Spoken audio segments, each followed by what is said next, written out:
But the High People's Court determined there was no basis to reduce Lan's death sentence, according to a Vietnamese online newspaper. The media report also said it is possible the sentence could be commuted to life imprisonment if Lan can return 3/4 of the money embezzled while on death row.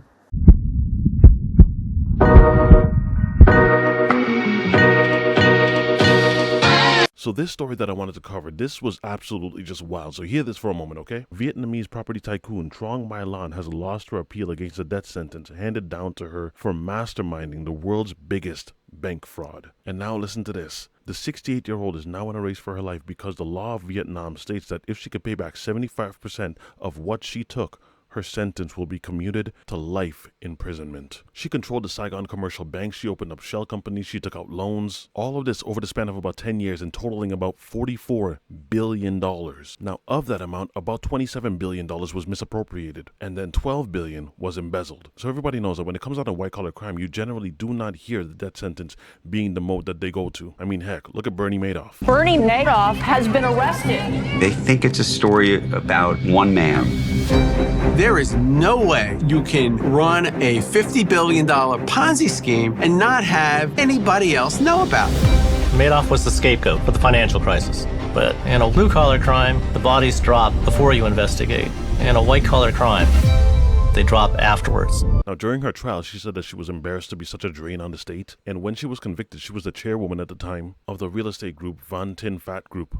All of the remaining 85 defendants, they were all convicted, the help that she had, and 4 of those people were sentenced to life in jail. While the rest of them, it kind of varies from like 20 years to like a couple of years. But there is one thing that was stated by her own lawyer that lets me know that she has a real fire under her buns right now. Her lawyer said that she was working as fast as she could to find the $9 billion needed, but cashing in her assets has proven difficult.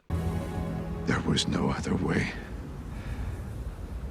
Remember, what she's fighting for at this point is not innocence. She's fighting to avoid the death penalty. Damn! A court in Vietnam upheld a death sentence for real estate tycoon Trong My Lan on Tuesday. Lan was sentenced to death in April for her role in what was Vietnam's biggest financial fraud case on record. She had appealed against a conviction for embezzlement and bribery in the high-profile $12.5 billion case.